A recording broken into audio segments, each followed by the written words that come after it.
Get your pen and write your story all over again. And this time, learn the lessons, motivate others, and share that inspiration. Dear Max FM with DJ Chini. Dear Max FM. Chin, first time kong magsulat. Sana'y mapili nyo ang kwento kong ito. Itago nyo na lang ako sa pangalang Shelton. Ito ang aking kwento ng journey sa pag-discover ng aking sarili at sa pag-discover ng totoong pag-ibig. Simula pa nung ako'y bata pa, alam ko nang may iba sa akin. Hindi ako katulad ng ibang mga batang mga lalaki na naglalaro din ng mga laruang panglalaki. Kasi ako, mas interesado ako sa mga damit at mga accessories ng mga babae. Yung parents ko, hindi nila alam ito. Pero alam ko na alam nila na may kakaibang personalidad ako. Lumaki ako na may mga tanong sa sarili. May mga anxieties, may mga worries tungkol sa aking sexuality. Pero hindi ko alam kasi, bata pa ako nun, kung paano ba ipapaliwanag. Nung nag-high school ako, nagsimula akong mag-explore ng sexuality ko, ng identity ko. Pero Chin, nag-prevail ang pusong babae sa katawan ng lalaki. Lalaki ako sa itsura, lalaki sa tindig, pero pusong mamon. Nakipag-date ako sa mga ilang lalaki na gusto ko din. Nakita ko din to na isang way ito para maramdaman ko kasi yung acceptance, yung love, na hindi ko masabi-sabi, hindi ko ma-express sa sarili ko dahil tinatago ko. Hindi ko ma-express din sa iba dahil natatakot ako at nahihiya. Pero deep inside, alam kong hindi ito ang tunay na ako. Naghanap ako, Shin, ng isang mas malalim na koneksyon. Yung bang may kulang pa? Yung bang hinahanap ko yung love na hindi lamang tungkol sa sex? Yung love na deeper at unconditional. Hanggang sa nakapagtapos ako ng college. Nagtapos ako sa college na marami ding nakadate. Puro lalaki na katulad ko ay may identity crisis din. Mga katulad kong nagtatanong din kung ano ang sexuality nila. Dahil nga pumatol din naman sila sa isang katulad ko, wala din silang pinagkaiba sa nararamdaman ko. Hanggang nakapagtrabaho ako sa isang textbooks company. At doon ko nakilala ang isang babaeng nagngangalang Shy. Naging editor siya sa isa sa mga librong pinoproduce namin. Hanggang nagkatrabaho kami magkasama sa isang project. Sa una, talagang wala lang. Civil lang, hi, hello.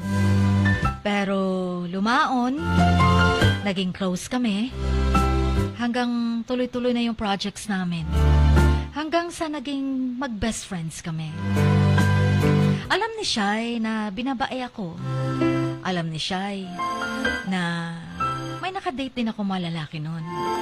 Kasi naging beshi na kami. Oo, Chin, naging mag-best friends kami. Pero sa paglipas ng panahon, iba na yung nararamdaman ko. Lagi ako masaya kapag kasama si Shai. Lagi ko siyang hinahanap kapag hindi ko siya kasama at nakikita. Naramdaman kong iba na yung feelings ko para sa kanya. Natuwa ako, Chin, pero at the same time, natatakot. Natuwa dahil, lalaki din pala ako sa huli. O kaya bisexual lang talaga ako. Silahis, kumbaga. Natatakot at the same time dahil baka ako lang naman ang nakaka-feel. Baka isuka ako ni Shai. Mag-best friends kami. Beshi na nga tawag niya sa akin. Tapos alam niya, nabading ako. Natatakot din ako sa fact na may mga karanasan ako sa mga lalaki. Baka wala nang tatanggap sa aking babae. Pero hindi ko napigilan ang puso ko. Inisip ko na kailangan kong sabihin kay Shai ang feelings na to para makorek niya. Baka kasi ibang love ito. Pero itinago ko sa kanya na may mga lalaking patay na patay ako at gusto pang makipagbalikan sa akin. Sabi ko lang sa kanya, matagal na akong hindi nakikipag-date sa mga lalaki at wala na akong mga communication pa sa lahat ng mga yun. Fling-fling lang at hindi kami umabot sa kama. Yun ang sinabi ko kay Shai. Alam mo yung mag-best friends kayo, pero hindi mo naman masabi lahat ng lihim mo. Kaya nagdesisyon ko akong itago talaga yung aking tunay na pagkatao sa kanya para hindi siya ma-discourage. Kaya hanggang sa sinabi ko sa kanya yung feelings ko for her. Sabi ko, labas tayo. Parang mag-best friend pero para sa akin, date na yon. At deep inside my heart, alam ko pa rin na ang pakikitungo ko sa kanya ay hindi pa rin tunay na ako. Kami ay nagsimula sa isang relasyon na Chin. Alam mo, nakakatawa.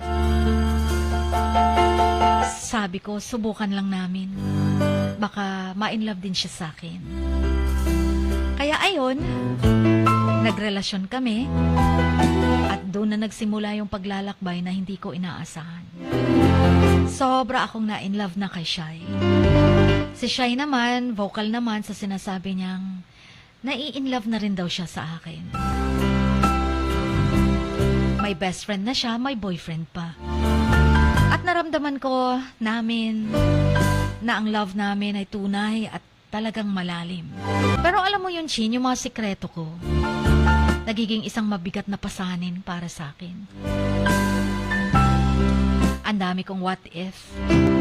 What if mabuko ako ni Shai? What if malaman niya na nakipag-sex na ako sa ibang lalaki? Pero sabi ko, hindi na importante yung malaman niya. Ang importante yung mahal ko siya ngayon. Kaya minabuti kong itago na lang. Until one day, may nag-chat sa akin. Isang message mula kay Yulex. Si Yulex ay naging ex-boyfriend ko.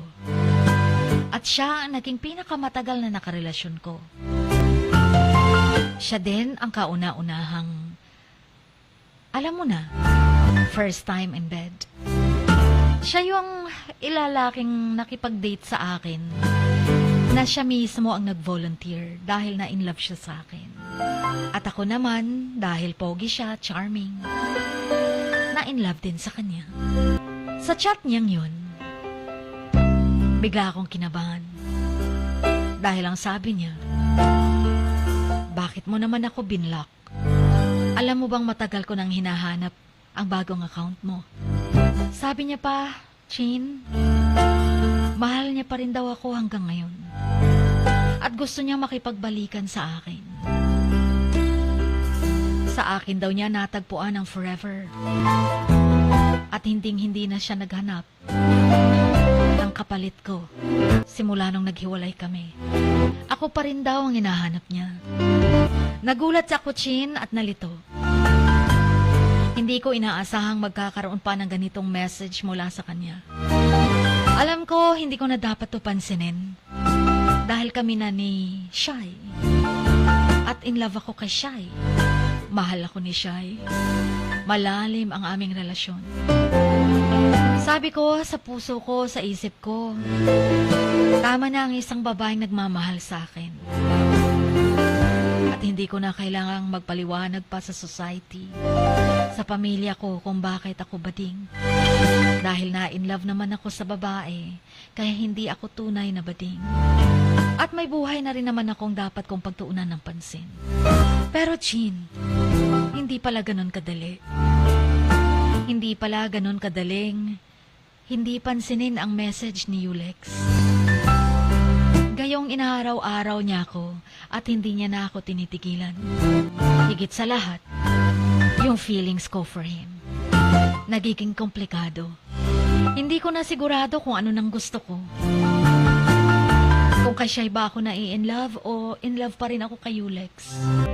Takot akong mawala si Shai.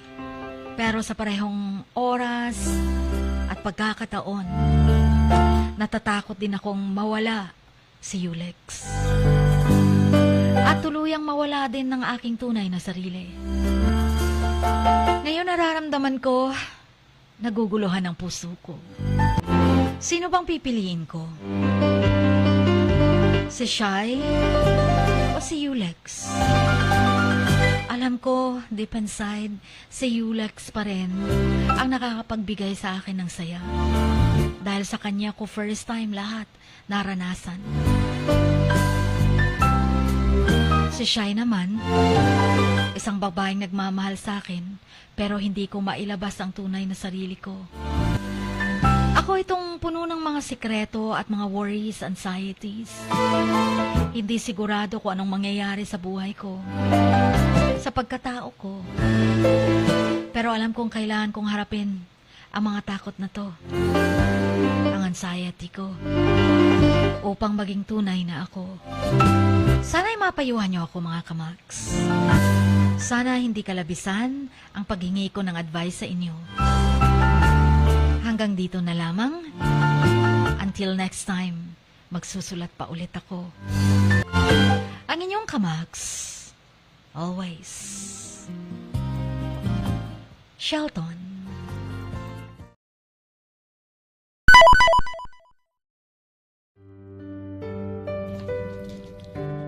Sa bawat pagluha mo, may nakatagong kwento.